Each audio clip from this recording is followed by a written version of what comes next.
Hello again, everybody. Welcome back to the American Doofus Show. I'm your host, Barry Welsh, and I want to say thank you to everyone that commented and showed kindness after the last episode. You have no idea how much that meant and means to me, and I sincerely want to thank you. This episode, we're talking about the NFAC, Grandmaster Jay. We know now when he is coming back to Louisville, and it's not going to be on the 22nd, as people had thought. This coming Saturday, the 22nd, people, including myself, calculated out that 4 weeks from when he was last in Louisville in July would be the 22nd of August. And that's not going to be the case. We now know the date is indeed September the 5th. Now, Grandmaster Jay is definitely not a doofus. I have been getting an unusual, I've been getting a fairly large amount of comments, emails. If you want to email the show, it's americandoofus at gmail.com.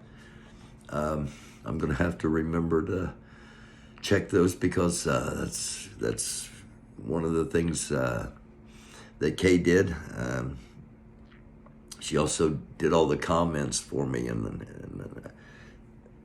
as you know now, I'm going to be doing that myself, as evident from yesterday. I've been getting a lot of emails and a lot of comments that Grandmaster Jay's a fraud, and they've been based on the fact that he's not doing the same thing now as he was doing 20 years ago, 10 years ago, 5 years ago. To me, that's not the definition of a fraud. 20 years ago, I was a morning show disc jockey. 10 years ago, I was involved in politics. 5 years ago, I was the CEO of nonprofit Big Brothers and Big Sisters. And 10 years ago, I was also 15 years ago, I was minister of the United Methodist Church. And I want to touch on that for just a second because it just popped into my mind. There's a difference between just reading the Bible and studying the Bible. And as a retired United Methodist minister, I understand those differences. And some people don't. But that's for another episode. We base things on how they used to be. Just because somebody isn't doing the same thing now as they were doing 5 years ago, 20 years ago, 2 years ago, doesn't mean they're a fraud. And people used to work for 50 years at the same job. And so many times we base things on how they used to be instead of how they are now. And the way things are now is so much different than the way they used to be. We do our politics that way sometimes as well. You know, my family's always been Republican. I hear that a lot. I vote Republican because my family's always been Republican. Well, if you go back and look at the 1956 Dwight Eisenhower campaign for President of the United States, a Republican, his views will probably seem radical leftist compared to the Republicans of today because it's not the same as it used to be. Nothing's the same as it used to be.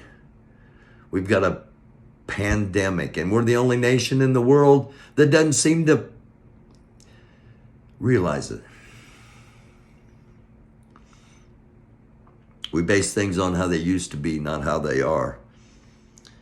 Technology changed the fact that people used to work, or people work at the same job their whole life, because technology did away with a lot of jobs and a lot of professions, including in radio. You didn't need a live disc jockey anymore. You didn't even need a live producer anymore because the computer had all the music in it and would play it when you wanted it. And you just needed one person to do a voiceover, just say, your next song is going to be blah, blah, blah, blah. And you can do that for 100 stations. Yeah, that makes the owner a lot of money, but it takes away a lot of talent. Okay, sorry, I got off on a little tangent I wasn't anticipating doing. Back to NFAC, Grandmaster J. Run for the roses or for fire hoses. That's the title for this episode, because the people in Louisville are ready to burn something down. Most of the buildings in downtown Louisville are stone buildings, and they're not going to burn very well. Churchill Downs, the famous racetrack, a lot of wood out there, and if they were really serious of burning something down of significance, in my opinion, that's where it would be. I've always said, I've said numerous times here, and I've written in the past, that if there was going to be good news for the protesters on the Breonna Taylor case, the news would come out before the Kentucky Derby. If there was not going to be good news, they would delay any announcement until after the Derby in order to avoid any kind of conflict with running the Kentucky Derby. Actually, the Kentucky Derby is on Saturday, September 5th, the day that Grandmaster Jay's announced that the NFAC will return to Louisville. Friday, September the 4th, there's another major race in Louisville. It's the Kentucky Oaks. It's one of the premier races in the world for female horses. And also, the weekend is a huge attraction for celebrities. If you're not familiar with the Kentucky Derby, Von Miller's, a lot of sports stars, Von Miller, Aaron Rodgers, Tom Brady, singers, actors, celebrities, politicians, presidents, royalty, all come for the weekend of the Kentucky Derby. Grandmaster Jay is not a doofus. This is the absolute perfect day for the NFAC to return to Louisville. Why? Because Grandmaster Jay said a lot, and those of us that want justice have said all eyes on Breonna Taylor. And on September 5th, all eyes, the world, will be on the Kentucky Derby. It's one of the biggest sporting events in the world.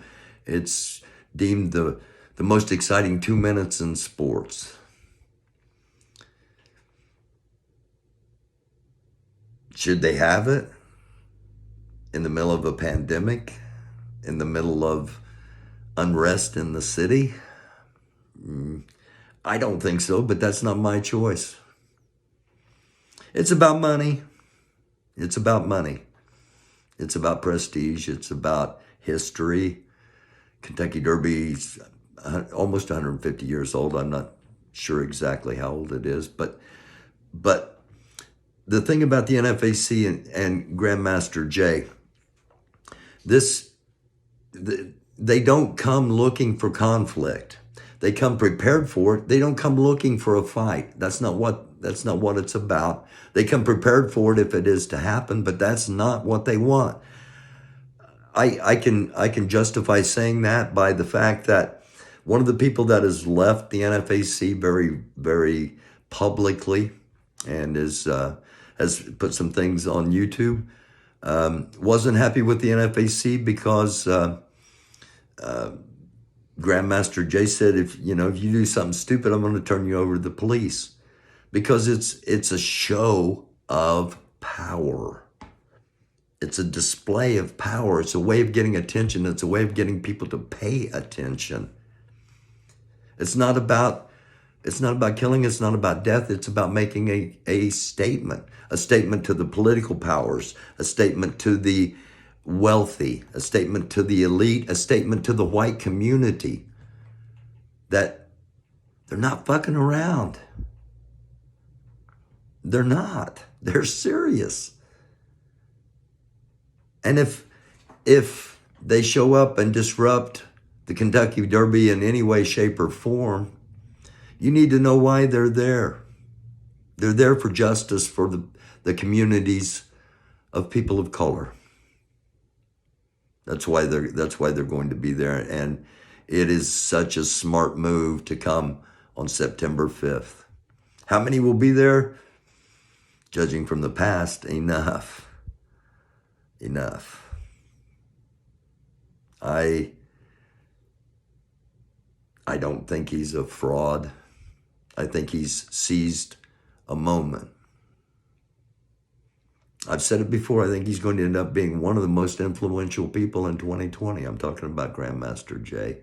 I'm not a bootlicker. I'm not an ass kisser. I'm basing things on what I see. And from what I've seen, they might be the most powerful militia in the United States at this moment. And that's something to be reckoned with. And what a day to reckon with it.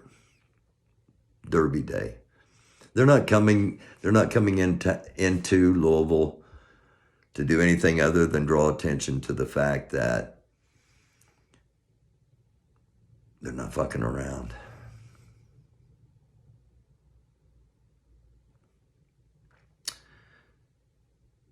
Some say he's going to lead people to slaughter.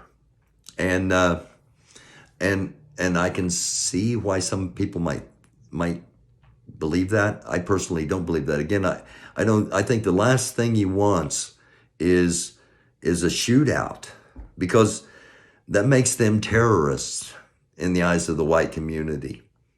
It doesn't make them a political force. It doesn't make them a power. It makes them terrorists. And you don't listen to terrorists. And Grandmaster Jay wants to be listened to. There was a movie from 1979. I was alive in 1979. I was a sophomore in college. A movie called The Warriors. And it was about street gangs in New York and how if all of them could come together, they could control the town. If they could stop fighting each other, they could control New York City. The leader gets assassinated early in the movie, and there's a white guy that clicks two Coke bottles together. It says, "Warriors, come out to play. Warriors, come out to play." And each time they found out they really shouldn't have done that. They shouldn't have called the Warriors out to play. This is messages to the white community. Don't call the NFAC out to play. Don't call the NFAC out to play. Realize that in the end, maybe we've got a lot more in common than we have that divides us. I'm Barry Welsh. This is the American Doofus Show. Please subscribe, copy and paste the link to this in all your social media platforms. Take care of yourselves. Take care of each other. It's the American Doofus Show. Don't be a doofus.